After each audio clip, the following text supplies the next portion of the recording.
Okie dokie, a podcast for those addicted to the study of Scripture. Welcome, fellow addicts. This is your safe place to OD. Samuel! Here I am. What are we going to talk about today? Today we are talking about the Gospels. This is Gospels part 113. Last week we continued Jesus' prophetic imagery concerning the times leading up to the destruction of the temple. And he brought in language such as the abomination of desolation, which our Western church takes that in highly supercharged eschatological terms. Yeah. But Jesus was arguing that it's much more of the rejection of Messiah, the unrepentance that the nation seemed to evoke or showcase that led to this desolation of destruction by the Roman Empire and their subsequent exile, and all kinds of other imagery that is concerning that he says that the people are going to experience, like people running to the mountains and not being able to go back to their houses and gather things because of this destruction that's incoming. Like they need time when they leave, like hoping that it's not going to be in the winter or on the Sabbath, and needing to watch out for women who are pregnant. It's just, it's tough stuff, and you can see why Jesus was being so adamant on getting the disciples to hear this, because this desolation that's coming for the nation is, it's not going to be good. Right. But then he moved on from that, though, to answer their second question about the coming of the end of the age, which is much more of a different picture concerning his second coming, the actual establishing of the Messianic kingdom, and when his banner is going to be raised and that trumpet is going to be blasted, and there's going to be no doubt. It's like thunder and lightning. You won't be able to not see it in the sky where people will be living and experiencing life. There will be no doubt that is what is actually happening. Yeah. And all along the way, we've tried to say, look, we get it. We see that people are, reading, seeing, hearing different things in this. We're trying to bring as much sense to it as we can. And you know what? We're going to keep trying to do that. But I got to tell you, this next little bit is another one that it makes it difficult. Okay? It's hard to make these things make complete sense. Now, I'm going to go ahead and read it. We'll talk, but just hang with us. Hear what we got going on. So I'm going to be reading from Matthew chapter 24, verses 32 to 35. We've got parallel text in Mark 13, 28 to 31, and Luke 21, 29 to 33. So here's Matthew. From the fig tree, learn its lesson. As soon as its branch becomes tender and puts out its leaves, you know that summer is near. So also, when you see all these things, you know that he is near, at the very gates. Truly, I say to you, this generation will not pass away until all these things take place. Heaven and earth will pass away, but my words will not pass away. Okay, that's troublesome. There's difficulty in there. So first, let's do this. Let's talk about the lesson of the fig tree, because that's not too confusing, okay? Let's do that before we get to the confusing bits. So I think we all understand that we can tell by the trees. Okay, it doesn't have to just be a fig tree. We can tell. The branches start to get tender, the leaves come out. We know the change of seasons is upon us. It's going to be summer soon. Now, in the same way that we can predict what's coming by what we see trees doing, we can predict what is coming by these big events that Jesus has been talking about. Now, in some sense, you could say, well, gosh, it doesn't even matter if we're talking about the events preceding the desolation of the temple and Jerusalem, or whether we're talking about those events preceding Jesus' return. The same lesson applies. We should be able to see them and know what's coming. Now, in this case, at least in terms of the order of the text, it's like, okay, but this is the part where we were talking about his return. And in fact, it's even kind of explicit here because it says he is near at the gates. And I mean, I guess somebody could come back and say he Rome, or he Satan through Rome. I mean, you could do that, but it seems like he's talking about he as in the Son of Man, which is weird, referring to himself in a third person. I don't know. Anyway, side note, if we were to read Luke, I didn't read it, but it specifically says that the kingdom is near. And so if it's the kingdom that is near, then he would be referring to the king, if we can leverage all of these together. So I'm just saying, we've got this lesson of the fig tree. We understand that it could easily be a lesson that applies to either event, both events, but we have suggestion in the text. No, we've moved on to his return, his second coming, and we're still there. But if that's true, then this becomes hard. All three Gospels include this phrase about this generation will not pass away until all these things have taken place. Talk about problematic. I mean, nothing from this most recent section, the things that we've talked about, the actual second coming, none of that has taken place, at least as far as we know. We have nothing historically to point to that. So, and my goodness, my own personal life experience, this kind of discrepancy, people have walked away from God for a lot less than this, okay? And Jesus, he even starts with that phrase that we, early on, we actually kind of harped on quite a bit. Truly, I say to you. Important stuff. So, man, I mean, if we're just being honest, and this is a difficulty. It's kind of hard. And so a number of people have tried a number of different ways to sort of reconcile this. I mean, the worst case is there are people that read this and they just think, no, all of it's about the end times. Well, that sure doesn't help. But even us, our particular interpretation, we're stuck in the second coming, the end time, whatever. That this is just really hard. So some people look at this and they go, well, no. See, what's happening is Jesus is taking a brief moment and he's referring back to the temple. He was talking about the temple for all that time. He segued into the end times, the second coming, and now he's just making a quick reference back because he's still contrasting the two, something like that. Okay, you know what? I can see that. I'm not quite so sure that I buy it, but I mean, we could put that in the maybe category. A second one is this. When he's referring to this generation, well, it's actually a reference to all of humanity. Kind of like, I guess what you would think it would be saying is something along the lines of, hey, humanity is not going to be able to avoid this part of the story. Well, again, I guess that's plausible, but I don't know. That one feels pretty weak. Not a fan of that one. And believe me, there are others, but now I'm going to skip to another.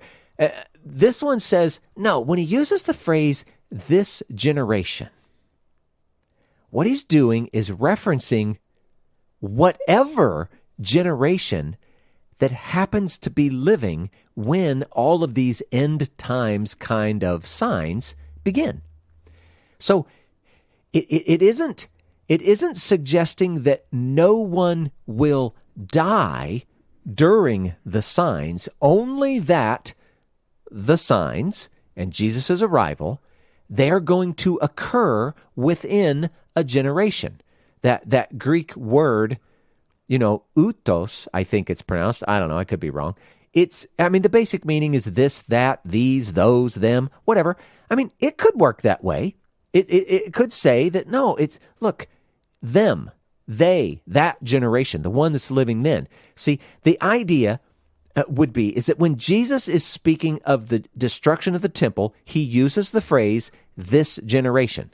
And what he meant was the generation that was alive right there at that moment, listening to Jesus talking, okay, that generation. But now here, when he's talking about the sign of his return and the end of the age and all that, now he's using the phrase, this generation. Well, he's meaning the generation that is living when those signs begin. Now, I get the people that hear that and go, yeah, I don't know about that. Okay, I get you, but I'm going to say, given all the possibilities, I kind of like that one. It actually, if you have that image in your head and you go back and read it, that doesn't feel too bad. That could be a thing. So I get it. You may or may not be convinced by any one of those. You may have your own idea that you think is so awesome, and it's, Paul's dumb because he's not bringing it up. Okay, maybe. I would say this. Somewhere in here, there is a right interpretation, even if we don't know what it is. There's something. But Jesus, he emphasizes that by saying those words. Everything that he has explained about these two big events, all of his words, they are not going to pass away. Heaven and earth might pass away. In fact, we know at the end of the story, they will pass away. But his words won't. He means simply, his words are true. They are indeed going to come to pass. One way or another, whatever we're reading from Jesus here, these words do indeed make perfect sense. But this is one of those sections that's, it's just admittedly a difficulty to come to a solid interpretation. But there you go. I've given you all I've got on those. Samuel, what do you think? I think that I struggle with it as well. And I think the humble thing for me to do would be to try to not to conjure up some kind of answer to someone who may bring this up as a argument against the validity of Jesus's words, and be able to kind of say what you've said in the past on how the four gospel accounts aren't a 100% carbon copy match, and how that actually reinforces the validity and accuracy of the accounts, that they were coming from four different dynamic humans who experienced these events. And this one statement that Jesus said that we have a hard time interpreting shouldn't result in the throwing away of his entire ministry and influence on what he's done for the world. Yeah, and very much like people tried very hard to understand the scriptures and the coming of Messiah before it actually happened. And boy, they came up with some cool and amazing things. They were right so many times when it's almost, how could they be? How could they have gotten, but they were wrong in a lot of other ways as well. Well, I think in some sense we may be experiencing some of that. We're trying to understand the end. We're trying to understand things, but we've only got so much information. It's not super clear. And there are times like this when, man, I don't know. This just feels like it could be confusing for many. Mm-hmm. So if we go on though, this is what's really interesting. In fact, do you have anything else, Samuel? No. Okay. So let's look at this next part. It's in Matthew chapter 24, verses 30. It's one verse 36. And it's also Mark chapter 13, verses 32 and 33. But since Mark actually gives us just a little bit more information, I'm going to sneak over and read from Mark. It says this, "But concerning that day or that hour, no one knows, not even the angels in heaven, nor the Son, but only the Father. Be on your guard, keep awake, for you do not know when the time will come." Okay, now before we actually start to look at that specifically, notice how, and just by the way, Matthew starts the same way, but concerning that day and hour, we're trying to figure out, man, did Jesus like slip back into talking about the temple and then he is going to move back forward, back into the sign of the, or is he still talking about the end times or whatever? The funny thing is you get to this next part and it says, "But concerning that day," it's possible you could look at this as, okay, so he was going back and talking just for a brief moment about the temple again, and now he's saying, but talking about the end time, right? So it's like you see the words being used to make the contrast, or you could look at it and be saying, no, he's talking about the end times, but he's still making the point, but even though I'm telling you this stuff, you need to know nobody knows the day or the hour, right? So it's like it doesn't clear it up. That little bit of confusion that we're having can still be, you can try to apply these words in different scenarios and they look like they make sense. So it's not like it's getting solidly cleared up. So anyway, let's talk about that last little section. Even though we did have to spend some time earlier talking about that word immediately before, was it actually indicating anything about time, or was it just more like about sequence? Is it sort of time ambiguous or whatever? Jesus makes something about time very clear. We have no idea when this is going to come to pass. And when I say this, I'm talking about the sign of Jesus' return and the end of the age. We have no idea. No one knows, not even Jesus himself. And I would say, I think that we could play this one out. Not Jesus as he's walking around here as a human 2,000 years ago. Not Jesus as he's ascended and sitting at the right hand of the Father. No one knows the time except the Father. And so this, I think, a little bit, it kind of strengthens the idea that when Jesus says this generation, he isn't actually speaking of the generation that's standing in front of him, listening to him alive at the moment. He's talking about this generation as whatever one is alive at the moment when the signs begin, type of thing. But, I don't know. It's the way I see it. Now, Luke adds something. He says, I'm sorry, it isn't Luke. It's Mark. Mark adds that since we don't know when it will come, we must remain ever vigilant. We have to be on guard. En garde. Now, Samuel, what's another phrase for be on guard? Pursuing God's qualities on the earth in our very lives through our actions. Exactly. A lot of people want to look at this and they take, like this armed conflict kind of image in their head.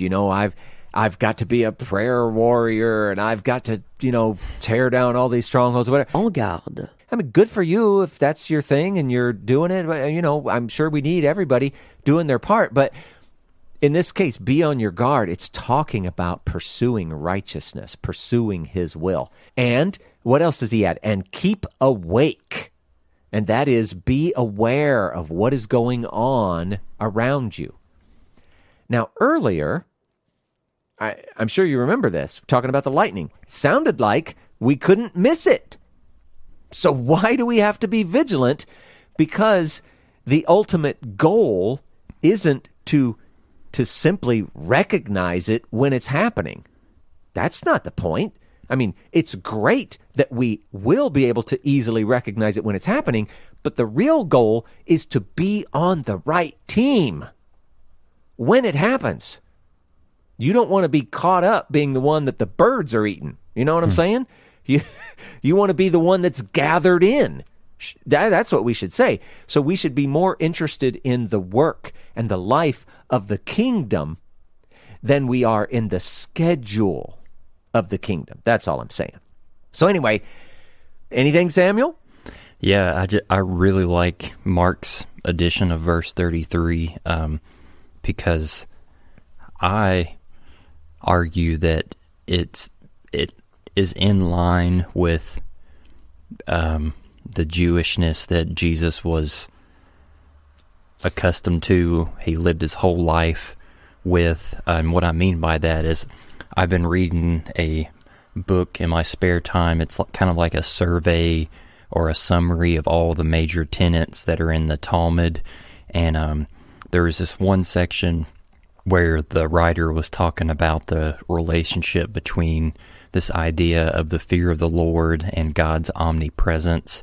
And the rabbinic thought is how in Jewish thought and society there is this overwhelming and prevailing thought or concept that God sees all. Like you're never truly alone in your life in terms of what you do in public, what you do in private, and God sees and understands every thought, every word, every action, every intention. And they use that as like a form of accountability on how they lived. You know, and in our Western culture, like it almost gets played, I don't know, like comical. Like I don't know, sometimes I hear parents like, you better not do that because you know God's always watching. Like I'm not saying that message isn't wrong, but that doesn't get treated in the same way or with the same weight within Jewish culture. And I think Jesus is leaning into that concept to say that like God sees, and like you need to continue to let that be a part of your mind as you go forward until this day comes, because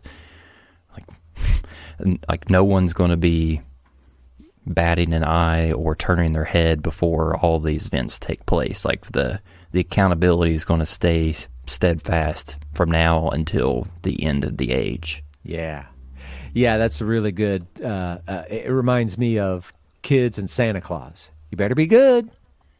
You're going to end up on the naughty list, like Santa sees everything, right? And, you know, there is a true aspect to that in terms of God. Yeah, okay, he does see, but it's maybe the more adult version is along the lines of, you need to understand that you are, and I'm going to say literally, walking alongside God at all times. You are walking together through this life. He is fully present and aware of it all. And it's a very different way of viewing it. But, you know, we see the truth in both. Yeah. All right. Anything else? No. Okay. So, again, for what it's worth, we're still talking about, you know, the end, but let's keep going here. Where are we at? Matthew chapter 24, verses 37 to 41 says this. For as were the days of Noah, so will be the coming of the Son of Man. For as in those days before the flood, they were eating and drinking, marrying and giving in marriage until the day when Noah entered the ark. And they were unaware until the flood came and swept them all away. So will be the coming of the Son of Man. Then 2 men will be in the field, one will be taken and one left. 2 women will be grinding at the mill, one will be taken and one left. All right. So there are aspects of this little section that seem to mirror or be a bit of a repeat from some things we've already talked about before. You could go back if you wanted. You could listen to Gospels number 94, Gospels number 95, and it even has a little bit about the vultures in there as well. But Jesus, he wants to paint a picture of what it's going to look like at the end when he returns. He wants to communicate the suddenness. So we talked about that with the flash of lightning and the transition verses at 27 and 28. And he uses the example of Noah. For everyone other than Noah, and maybe like his immediate little family there, the 8 that ended up on the ark or something, for everyone else, life seemed completely normal. I mean, what's more normal than, eating, drinking, marrying, all that's just normal. So you could say that either there were no signs or they were ignoring them. Now, when you read the text, it kind of looks like the only sign, if you want to call it that, would be Noah himself. He seemed to be proclaiming during the entire, 100 years he was building his ark or whatever. It was a long time. So maybe you could call that a sign. They're ignoring that. Or maybe the ark itself, this dude's building an ark, whatever. What's that all about? So you could say that there were signs that they were ignoring, but even if those were signs, I mean, you got to imagine there were tons and tons of people who knew nothing about Noah, knew nothing about the ark, right? So in that sense, you could say, look, there's no signs. But the flood came and it swept them away. It was sudden. It was without warning. And I mean, even if you argue it wasn't completely without warning, I mean, they definitely weren't listening, whatever. Now, this seems quite different from the warnings about the destruction of the temple. With the temple, many signs accompanied, and they spanned a good bit of time. And let's just be clear, 40 years. So with the coming of the Son of Man, there will also be signs. Okay, he talked about a bunch of them. But as we can see, they're being presented as if everything is happening very quickly or in quick succession. The point being, there's no real opportunity to prepare. Kind of like, hey, once you see these signs, it's already too late. With the temple thing, that wasn't true. You used the signs to know when to get out. Here, there's nothing like that. You see the signs, it's too late. You're expected to be prepared always, at all times. It's kind of a big difference. Again, it's why we're seeing the earlier part being about the temple, the latter part being about the second coming. And we have to talk about it again, Samuel. We've covered this before, but who were the ones who were taken by the flood? In my understanding, the ones who are taken are the ones who drowned. The Exactly. ones who are left are the ones who survived. Yes, it is the wicked who are taken in judgment. Who remained or was saved or left behind, if we could use that phrase again? Who was that? Noah and his lineage of righteousness. Yeah, it was the righteous who were left behind. So this is the exact opposite of the very common rapture myth that's so prevalent in the church. Now, I've had an opportunity in between then and now, got to talk to a couple different people, not completely convinced, okay? And it's interesting. And I give them credit for the way they're thinking and all that. That's the best thing in the world. They're really using their brains. They have this perspective that no. Noah was the one who was taken because he was taken to safety, and the others were left behind for destruction. And it's like, okay, well, you know what? I totally hear you. I get having that perspective. And let's go a little further. If we were to run with that, then we still have that issue of, well, but wait, where are the righteous taken? Right? Because usually when you have the rapture, theory, you've got the idea that they're taken to heaven. But, I'm going to say, look, scripturally, rapture to heaven, that is in no way a defensible option. It doesn't fit with everything that's led up to it, and it's super weak when you actually try to prove it, in Thessalonians, whatever. I get it. It's a misunderstanding, and at worst case, it's just an outright fabrication from the text. The closest concept, an idea, or event that would match what you see in those scriptures that are used as a defense of rapture to heaven, well, that's the ingathering. We talked about it just a little bit earlier up in verse 31. Now, it has similarities to what we paint today as this idea of a rapture, but people are gathered to Israel. They're gathered to Jerusalem to be a part of his kingdom, his rule and reign on the earth. So if you want to, sort of do the opposite of what we're doing, and you want to say that, no, it's the righteous that are being taken, well, at least make sure you're having them taken to the right place. If you read, now, after I've said all this, if you go back and you read 1 Thessalonians, chapter 4, verses 13 to 18, if you read that with the ingathering in mind, don't force it to be heaven. Just open your mind for a second, read it that way. You'll see that it actually fits quite nicely. And the reason that there's value in that is because it fits with all of the story that precedes it and all of the expectations that precede it. So, I don't know. I'm going to leave it at that. I probably said more than I wanted to or meant to or whatever, but there you go. Paul, I have a possible really cool remez going on here with your question about determining where the righteous are taken.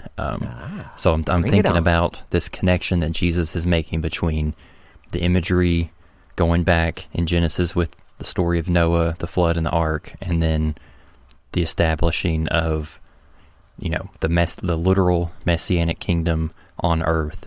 So the first thing that came to mind when you asked that question, where are the righteous taken, was in Genesis 8, after the flood subsides. In verse 4, it says, "Then in the 7th month, on the 17th day of the month, the ark rested upon the mountains of Ararat." So it's interesting. It says, think about the ark and the righteous inside, they end up on the top of a mountain. And then my mind goes to, oh, wait, there's prophecy that talks about God establishing his kingdom on a mountain. Yeah. And then my mind went to Isaiah chapter 2, verse 3, and this prophecy says, "Many peoples will come and say, 'Come, let us go up to the mountain of the Lord, to the temple of the God of Jacob. He will teach us his ways so that we may walk in his paths. The law will go out from Zion, the word of the Lord from Jerusalem." So, I don't know. I thought that was pretty cool. Super cool, yeah. See, again, and you know what? Two people can enter into this the same way and get different results. I get that. But we must, with everything in us, every amount of intelligence, smarts, thinking, whatever it is that you can apply to the problem, you have to try to make the whole Bible make sense. You've got to bring it all together because it really is just one big story. And so, yeah, these things that you're bringing up, so good. And that's why, it's another reason why this idea of rapture to heaven, it comes out of nowhere. And it completely ignores stuff that is already there. And so I think it's just a big error that's very common. People like it. I don't know, there's something attractive about the story, whatever, but it just doesn't work. But anyway, that's only a minor part of this. The big part here is, the idea that the kingdom, his second coming, whatever, it's going to be sudden, unexpected, blah, blah, blah, all that. Anything else on this section, Samuel? No, other than just the imagery. I was thinking there's another phrase in the Talmud that says that every verse of Torah is like a diamond that has like, I can't remember the number is, I know it's in the 70s, like 70 faces or 72 faces. And they're arguing that like, for every verse in the Torah, there are a potential of 70 different ways that you can look at it and glean wisdom and beauty from. So just take that in mind as you continue to wrestle and try to build those connections with the one big story. Yeah. Ooh, that's a good one. Like it. All right. Well, let's move on. See what else he's going to say here. So we're reading from Matthew chapter 24, verses 42 to 44. This has parallels in Mark chapter 13, verses 34 to 37, and Luke chapter 21, verses 34 to 36. Wow, those are amazingly close. Okay, so I'm going to read from Matthew. Therefore, stay awake, for you do not know on what day your Lord is coming. But know this, that if the master of the house had known in what part of the night the thief was coming, he would have stayed awake and would not have let his house be broken into. Therefore, you also must be ready, for the Son of Man is coming at an hour you do not expect. Okay. Now, first pass, that might be a little confusing because he's talking about, well, wait a second, where's this house and master and thief? Where'd all this come from? Whatever. All right. Here we begin. Jesus is telling of 6 different parables. Okay. Now, to be fair, people number them differently, the actual total count and, whatever. We're calling it 6. And these are parables about the end of the age, his second comings, right? So this is now, I think we've gone on from the first and second question on to, since he's told them about the end of the age, he's now going to use parables to sort of bring all of this to clarity, okay? That's kind of what's going on here. Now, in Mark and Luke, well, they kind of have some hints in their text of this specific parable, and even maybe some hints of some of the parables that are coming up. But what we're going to do, we're going to leave the Mark and Luke section here together with this part only and not try to break it up, because they at least make sense here, because all 3 of them together are making some sort of reference, some sort of point about this idea of staying awake. So we're going to stick with that. Now, in Matthew, and to just say it clearly, this is a parable. Jesus, he's starting a parable about this master of a house. So if this master had been privy to some secret info about thieves coming for his goods, well, quite naturally, I'm sure you can imagine, he would have prepared and even stayed awake to prevent an unwanted outcome. Now, who's who? Well, you are the master of the house. And talk about a twist. Who's the thief, Samuel? Apparently it's Jesus coming back, which is crazy. Right. So I don't know if you remember this. People freaked out about, there was a book and a movie. What the heck was it called? Maybe The Shack, something like that. But oh my gosh, people freaked out because I'm pretty sure Jesus is being represented as a black woman. If I got this right, I'm sorry. Go ahead. God, like the Father was a black woman, and then Jesus was still like Middle Eastern, and then the Spirit was like a Asian, like a Eastern or Eastern woman. Okay, all right. So, but people were all freaked out because you can't represent me, right? It's like, right here in our text, we've seen Jesus represented as some unusual things. Here's one. In this parable, the thief represents him. That's crazy. Now, are we saying that Jesus is a thief? Of course not. That's not the point of the parable. I'm just pointing it out. It's like, man, quit freaking out about things. You're making something bigger than it needs to be.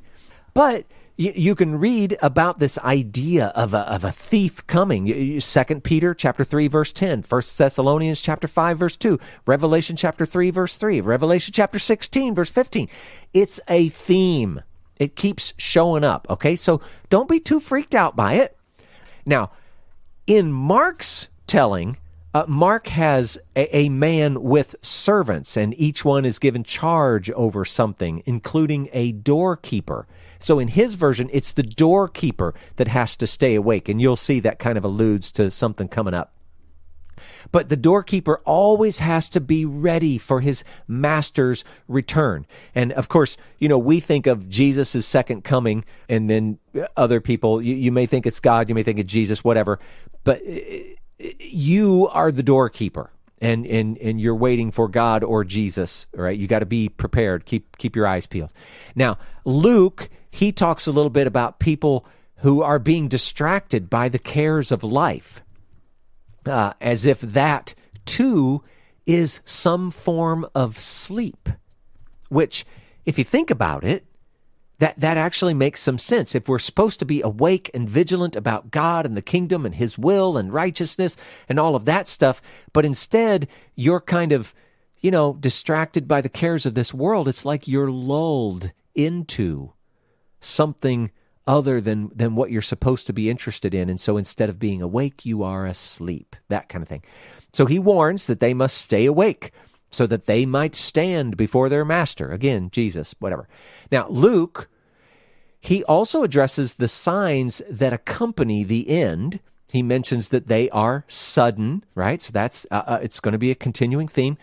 But by staying awake and praying for strength, we can escape unharmed or unaffected by all of the fill in the blank, the signs, or maybe it's the tribulation or whatever. But you, the reader, the hearer of the parable, you are the one who's the potentially distracted one. So that's a thing. So you're the doorkeeper, you're the distracted one, you're the master of the house, whatever. But all three of these are reinforcing just some common themes, and we're going to see it as we continue. The end will be sudden. It's going to be unexpected. It's going to be unpredictable. And we get some hint of it being, a future, an unknown time. That's going to become clearer as we continue onward. But instead of trying to figure out when to be ready, the point that they're driving home is that we should live always ready, always prepared. And how do we do that? By staying vigilant in our duty of faithfulness and loyalty toward God and his righteousness. Many things are going to come and try to distract you, and we can refer to them as thieves or sleep or the cares of life or whatever it might be, but we need to remain awake and prepared. Yeah, it reminds me, if we're continuing this concept in this parable of Jesus being the thief, and the thing that's getting, you could say it's stolen or taken away when the thief comes. Maybe I'm misinterpreting it, but I'm kind of seeing it as like when the thief comes, when Jesus comes, like your life in the finite sense, your life before judgment is now over. It's taken away. And I think maybe Jesus is trying to push his disciples and other hearers of the Gospels later, like, don't miss out on the call to try to lean into living out the best that you can in terms of being truly human, like mirroring me in being the true human, the true Son of Man. And this is going to sound way off in left field and hopefully not heretical. Maybe if we can glean something spiritual from a guy who wasn't all that spiritual, but there's this quote from Henry David Thoreau that I remember that makes me think of this parable. It's just like a sentence. He's talking about going off into the woods and living a life of solitude and trying to find meaning and wisdom. He says, I went to the woods because I wished to live deliberately, to front only the essential facts of life and see if I could not learn from what it had to teach, and not, when I came to die, discover that I had not lived.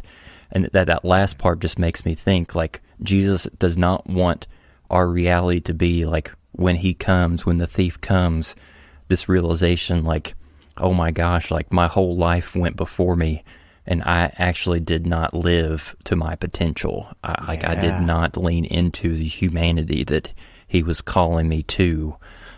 So I think that's a convicting and a powerful message hidden within this parable. Yeah, that is really good. That's a really good way to look at it.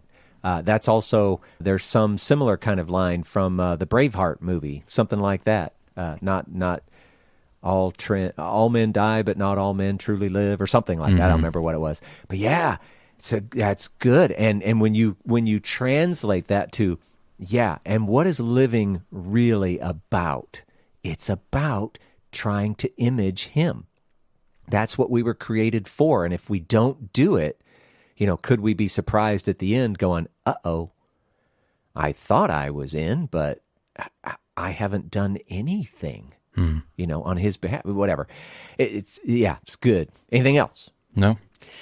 All right. Well, we're going to be pushing it. The next one's a little bit long, but you know what? We're going to do it anyway, because someday we're going to get to the end of the Gospels. This one may help us get there sooner. So here we go. Matthew chapter 24, verses 45 through 51.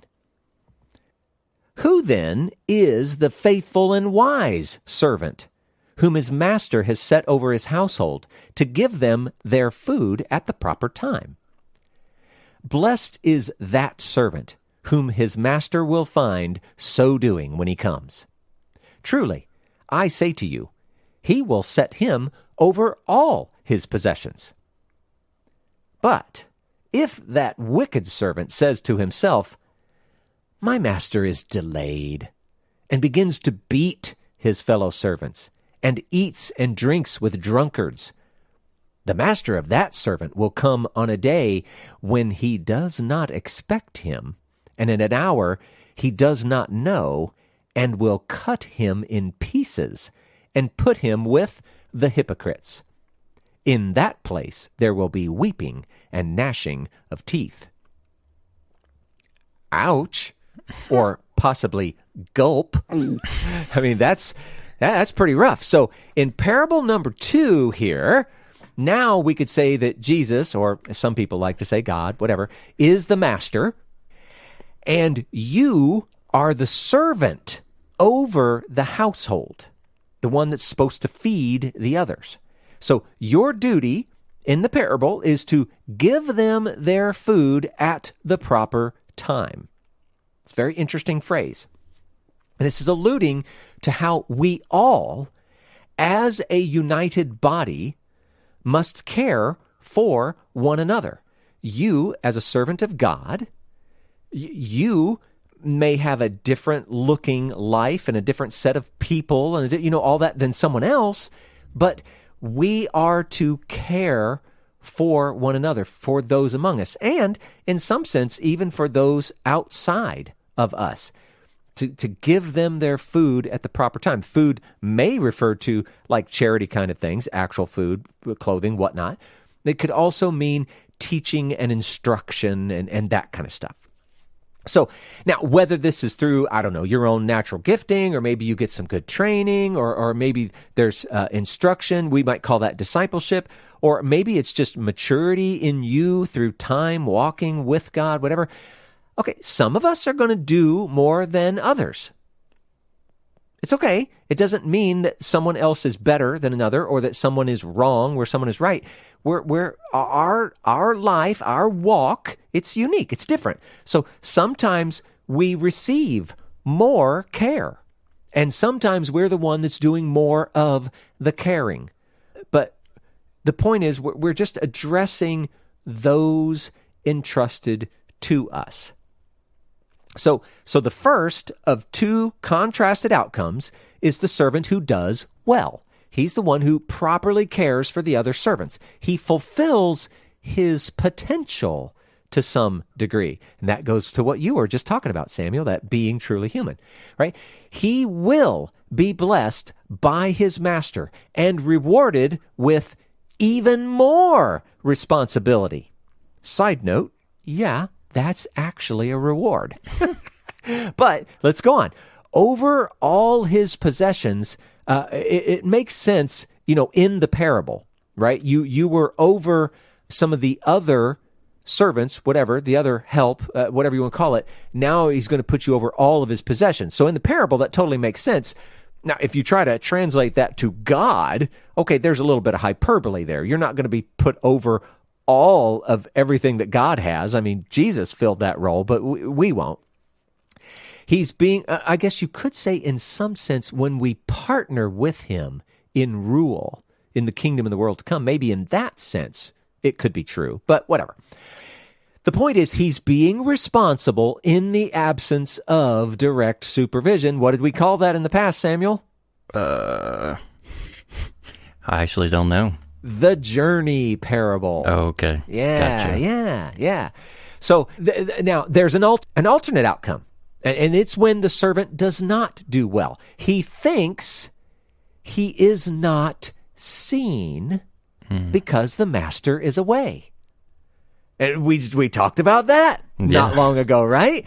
He thinks that he can get away with not doing his proper duty. In this case, it's caring for the other servants.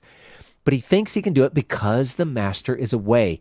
He spirals downward, even to the point of mistreating the other servants. He's not just failing to care for them, he actually goes beyond that and starts mistreating them.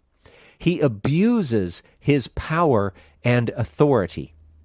And, I mean, you can see it. He begins to commune with what we would think of as the dregs of the earth. I mean, they're definitely non-servants, but it's the drunkards, etc. He sinks low.